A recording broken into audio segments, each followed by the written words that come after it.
Ei, você, vamos revisar um pouco de teoria, ecologia, dinâmica de populações. Tá lembrado desse assunto? Vem revisar comigo agora.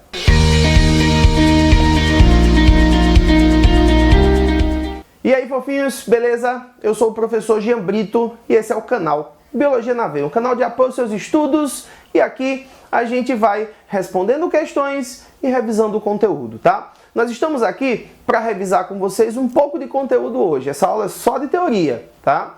Um pouquinho de ecologia, especificamente o tópico de dinâmica de populações.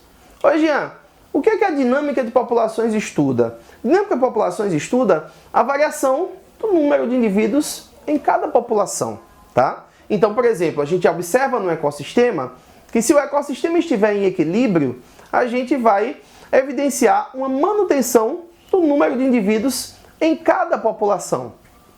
Então, por exemplo, vamos analisar uma cadeia alimentar, tá?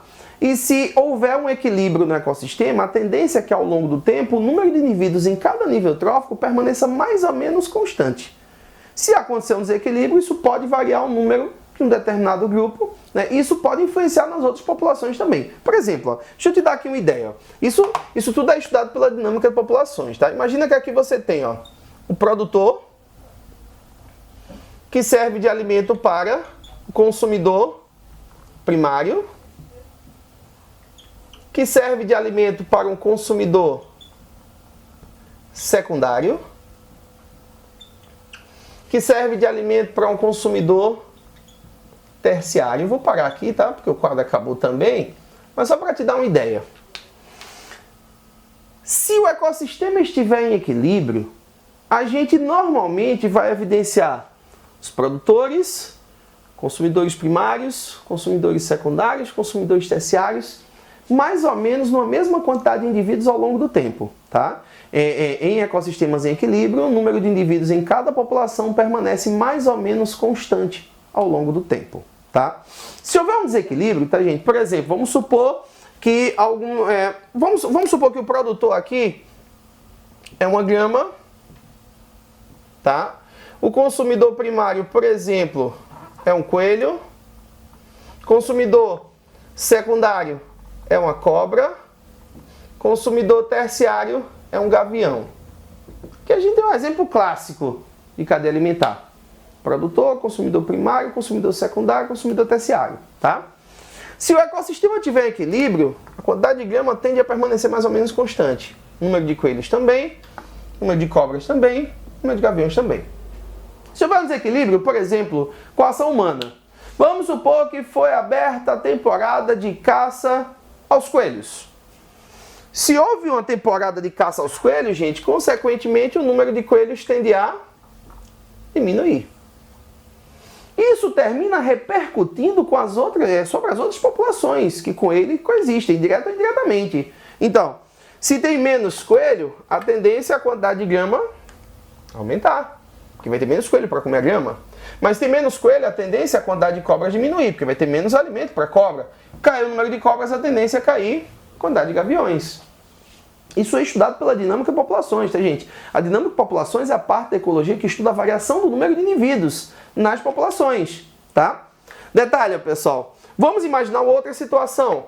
Ao invés de ter sido aberta a temporada de caça aos coelhos, vamos supor, foi aberta a temporada de caça às cobras. Só uma ideia. No bom sentido, tá? Então, foi aberta a temporada de caça às cobras. Diminuiu o número de cobras. Se tem menos cobra, vai ter mais coelho, porque vai ter menos cobra para comer o coelho. Se tem mais coelho, vai ter menos grama. Se tem menos cobra, vai ter menos gavião. Então percebam que se começar diminuindo o número de coelhos, vai ter um efeito. Se começar diminuindo o número de cobras, vai ter um efeito diferente. Isso aí é estudado exatamente na dinâmica de populações, tá? Dinâmica de populações, pessoal, é a parte da ecologia que estuda a densidade populacional, ó.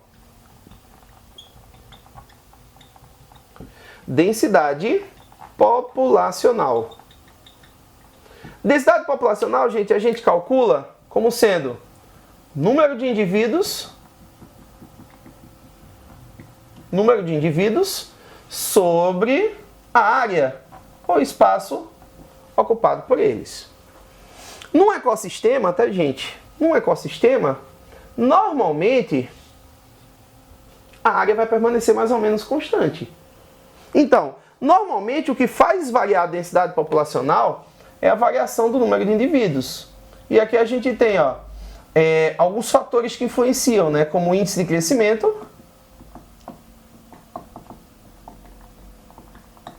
né, que a gente vê a taxa de natalidade sobre a taxa de mortalidade, tá? E tem a taxa de migração. Essa taxa de migração ela vai incluir, no caso, o cálculo do número de imigrantes menos o número de emigrantes. Então, esses são fatores que influenciam no número de indivíduos em um ecossistema, tá? Então, se nasce muita gente, né, e morre pouca gente, a tendência é ter um aumento do número de indivíduos, mas a gente também vai ter que olhar a taxa de migração, tá, gente? Aí, normalmente, o que é que a gente vê? Para a densidade, para a gente analisar se ela está aumentando ou diminuindo, a gente soma a taxa de natalidade mais o número de imigrantes. E vê a comparação com a taxa de mortalidade mais o número de emigrantes. Tá?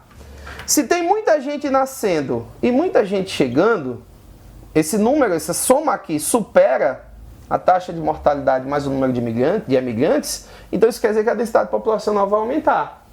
Porque tem muita gente nascendo, muita gente chegando, esse valor está superando a taxa de mortalidade das pessoas que morrem e as pessoas que saem do ambiente. Se for o contrário, ó, por exemplo, mais gente morrendo e saindo do que gente nascendo e chegando, então a densidade populacional tende a diminuir. Por exemplo, gente, num país que está em guerra, a tendência é ter muitas mortes num país em guerra e muita emigração, muita gente indo embora. Então a tendência num país em guerra é a densidade populacional diminuir, tá? Então a gente vai verificar se os que nascem mais os que chegam estão em maior quantidade que os que morrem mais os que saem. Ou se está em menor quantidade ou se está mais ou menos constante. Se tiver constante, a densidade vai permanecer constante, tá? Deixa eu dar uma apagada aqui no quadro, gente. Eu vou mostrar para vocês um outro ponto importante ainda desse assunto de dinâmica de populações, ó. No assunto de dinâmica de populações, gente, é muito importante também que vocês lembrem de alguns conceitos básicos desse conteúdo, ó. Primeiro deles, eu preciso que vocês lembrem o que é um potencial biótico. O que é o potencial biótico de uma população? O potencial biótico, gente, é o potencial que a população tem para crescer em número de indivíduos, sem que nada atue para atrapalhar esse crescimento, tá? Então, quando uma população cresce sem interferência da resistência do meio, ela cresce seguindo o seu potencial biótico. Então, uma população que cresce em condições ideais, ela cresce com a taxa de crescimento máxima. Então, ela vai apresentar um crescimento seguindo o seu potencial biótico. Só que nos ambientes naturais, tá, gente, as populações elas não crescem seguindo o seu potencial biótico.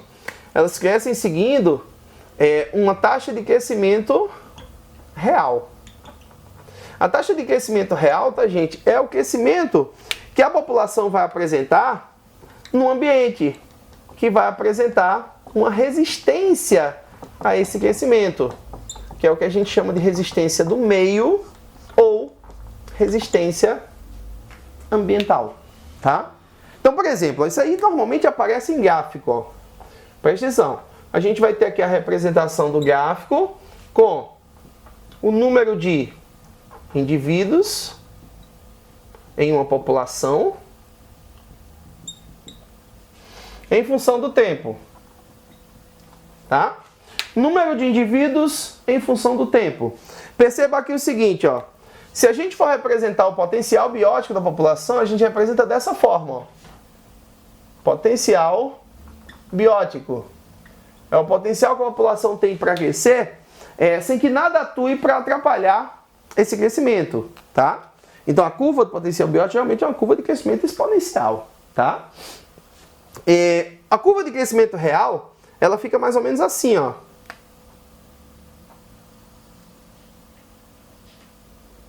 Essa é a curva de crescimento real. Tá? A curva de crescimento real, gente, ela vai acompanhar um valor máximo aqui de crescimento para as condições oferecidas. E isso a gente costuma chamar de capacidade de carga. Capacidade de carga seria o número máximo de indivíduos para as condições que estão sendo oferecidas. Tá? E tudo que tiver entre um fator e outro aqui, ó, isso aqui, ó, que eu estou pintando agora. Tudo que estiver entre o potencial biótico e a curva de crescimento real representa o que a gente chama de resistência do meio, ou também chamado de resistência ambiental. Resistência do meio, resistência ambiental, gente, é a resistência que o ambiente oferece para o crescimento da população seguindo seu potencial biótico. Essa resistência do meio, gente, ela inclui, ó, disponibilidade de alimento,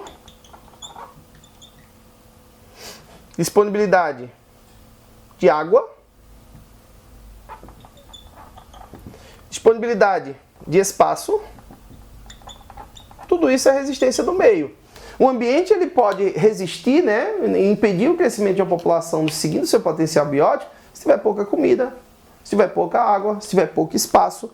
Essa resistência do meio, ela inclui também clima e principalmente relações desarmônicas. Então presta bem atenção aqui, ó, gente, só repetindo para vocês, ó, o potencial biótico é o potencial que uma população tem para crescer em número de indivíduos, sem que nada atue para atrapalhar esse crescimento. Ou seja, uma população cresce seguindo o seu potencial biótico se as condições estiverem ideais para esse crescimento. Só que no ambiente natural, o próprio ambiente vai resistir, vai oferecer uma resistência. Aí, normalmente, no ambiente natural, as populações vão crescer seguindo uma curva de crescimento real. A curva de crescimento real, tá, gente, seria o resultado do crescimento de uma população em um ambiente que oferece uma certa resistência. Só lembrando a vocês, tá, gente, que essa resistência do meio é tudo que estiver entre o potencial biótico e a curva de crescimento real. E essa resistência do meio, como eu coloquei aqui, ó, inclui disponibilidade de alimento, disponibilidade de água, disponibilidade de espaço, fatores climáticos, né, que podem ser fatores relacionados à resistência do meio, e até mesmo as relações desarmônicas, tá? Então, esses fatores aí são todos fatores que tendem a atrapalhar o crescimento de uma população. Aí a população não cresce seguindo o seu potencial biótico e sim apresenta uma curva de crescimento real. Nessa curva de crescimento real, tá, gente, essa linha pontilhada está representando pra gente a capacidade de carga dessa população. Seria, no caso, o número máximo de indivíduos que vai acontecer nesse ambiente para essa população, para as condições que estão sendo oferecidas nesse momento, tá? Então, gente, só revisando aqui com vocês, aqui a gente estudou hoje um pouco sobre dinâmica de populações. Isso é um tópico de ecologia. É muito comum de cair em concursos, né, que envolvem o assunto de biologia, né, concursos que envolvem especificamente ecologia, né. É um tópico marcante na prova do Enem, o tópico de ecologia cai constantemente na prova do Enem, tá certo? Então, esse gráfico aqui, ó, volta e meia cai em provas, a maioria das vezes que cai em provas, a questão vai te perguntar o que representa cada curva ou cada região desse gráfico, tá bom? Espero que vocês tenham gostado dessa pequena revisão sobre dinâmica de populações, tá? Se você gostou, se inscreve no nosso canal, compartilha os nossos vídeos, né? Vamos juntos estudando, eu, você, até a sua aprovação.